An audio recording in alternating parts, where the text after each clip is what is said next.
And BRS కూడా ఇక్కడ Nagar Kurnool RS Praveen Kumar ప్రస్తుతానికి మనకి లీడ్ లో అక్కడ కనిపిస్తున్నారు which is an interesting thing. Nagar Kurnool లో ఆర్ఎస్ ప్రవీణ్ కుమార్ లీడ్ లో బీఆర్ఎస్ లీడ్ ఉన్నది నాగర్ కర్నూల్ ఒకటి బీఆర్ఎస్ లీడ్ లో కనిపిస్తోంది.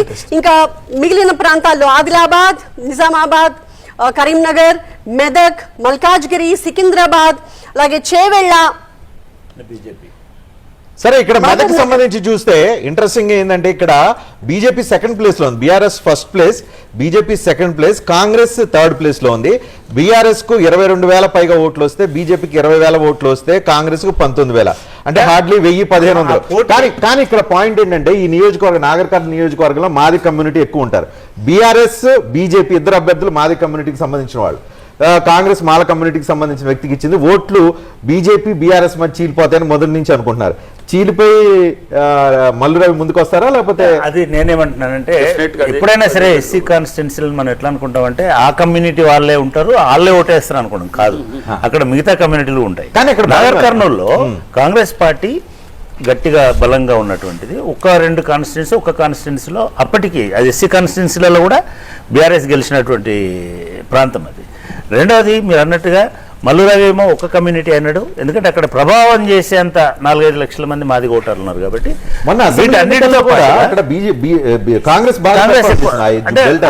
లేదు టోటల్ ఇప్పుడు పెద్దపల్లి లాగా కూడా కాదు, టోటల్ పర్ఫార్మెన్స్ కాదు.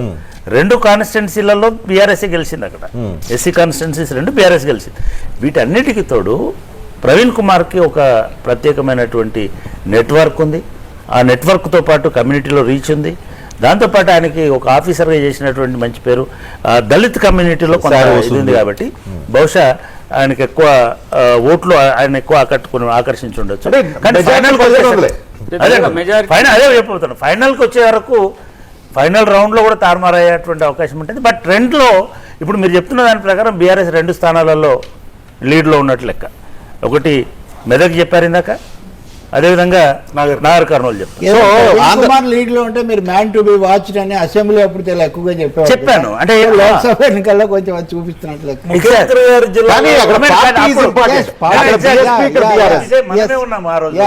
ప్రవీణ్ కుమార్ గారిని ట్రోల్ చేస్తున్నప్పుడు నేనే చెప్పాను, this man to be watched because of his ideology. ఇవాళ ఈజ్ పార్ట్ ఆఫ్ బీఆర్ఎస్, అయినా కూడా గెలుస్తున్నాడు అంటే నిరంజన్ రెడ్డి గారు. చిన్న అప్డేట్ ఆంధ్రాకి సంబంధించి పెద్దిరెడ్డి చుట్టూనే ప్రస్తుతం ఆంధ్రప్రదేశ్ రాజకీయం నడిచిన సందర్భంలో 45 ఓట్ల ఆధిక్యతలకు ప్రస్తుతానికి పెద్దిరెడ్డి వచ్చారు. కేవలం 45 ఓట్ల.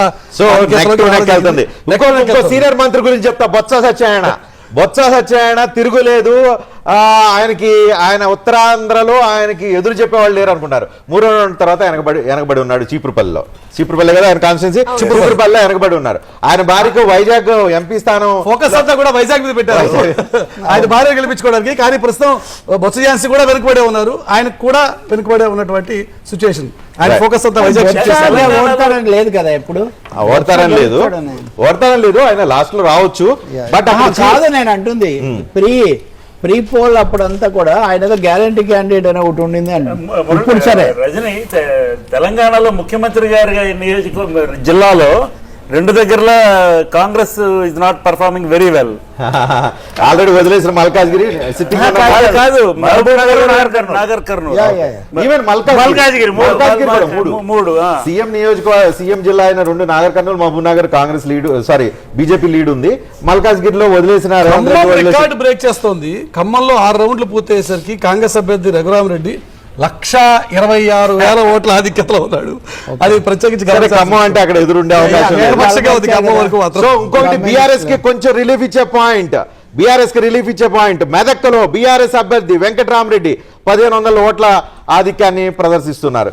ఇది ఓకే. ఒకసారి ఏపీ విషయానికి వస్తాను. 136 నియోజకవర్గాల్లో కూటమి ఆధిక్యాన్ని ప్రదర్శిస్తున్న ఆంధ్రప్రదేశ్ లో. ఓకే, ఇంకొకటి పెరిగింది రజని, 137 కూటమి ఆధిక్యంలో ఉంది, 23 వైసీపీ ఆధిక్యంలో కనిపిస్తుంది. ఒకసారి మ్యాప్ కూడా మీరు స్క్రీన్ లో చూడొచ్చు. సో నెమ్మదిగా yellow is occupying the entire map. అక్కడక్కడ రెడ్ కనిపిస్తోంది, కొన్ని చోట్ల వైసీపీకి సంబంధించిన బ్లూ కలర్ కనిపిస్తోంది, మీరు చూడొచ్చు. రజీ, ఒకసారి ఆసక్తికరంగా ఇక్కడ నుంచి మీరు ఓట్ పర్సంటేజ్ కి సంబంధించి ఇంతకు ముందు ఒక ప్రశ్న అడిగారు. సో ఓట్ పర్సంటేజ్ కి సంబంధించిన మ్యాప్ ఇక్కడ మీరు క్లియర్ గా చూడొచ్చు. సో ఇది ఐ థింక్ ఈయన కూడా చూడాలి, మస్తాన్ గారు. టీడీపీ 45% ఓట్ బ్యాంక్ వచ్చింది. టీడీపీకి 144 కంటెస్ట్ చేసింది, ఇప్పటి వరకు వస్తున్న లీడ్లో 45%. అండ్ వైసీపీకి 40% మాత్రమే ఓటు ఉంది. Okay, and coming to the Janasena and బీజేపీకి 3% ఓటు ఉంది. అంటే జనసేన బీజేపీ టుగెదర్ 10% అండ్ 45%, అంటే 55% TDP versus 40% YCP. 15% half way mark cross అయ్యారు కాబట్టి అంత మెజారిటీ అంత నెంబర్స్ కనిపించడానికి కూడా కారణం అదే. మొదటి నుంచి జగన్మోహన్ రెడ్డి చెప్తూ ఉన్నారు 50% ఎవరైతే క్రాస్ చేస్తారో తాము క్రాస్ అవుతాం, 50% ఓటు బ్యాంక్ ఎవరైతే క్రాస్ అవుతారో వాళ్ళు విన్ అవుతారని. కూటమి ప్రభుత్వ వ్యతిరేక ఓటు చీలకూడదు అనే లక్ష్యంతో వచ్చిన కూటమి, అంటే ప్రధానంగా పవన్ కళ్యాణ్ ఈ మాట చెప్తూ వస్తూ ఉన్నారు, ప్రభుత్వ వ్యతిరేక ఓటు చీలనీయం అని. ఇప్పుడు అదే చేశారు. కూటమి కట్టడానికి ప్రధాన కారణం ప్రభుత్వ వ్యతిరేక ఓటు చీలకూడదు.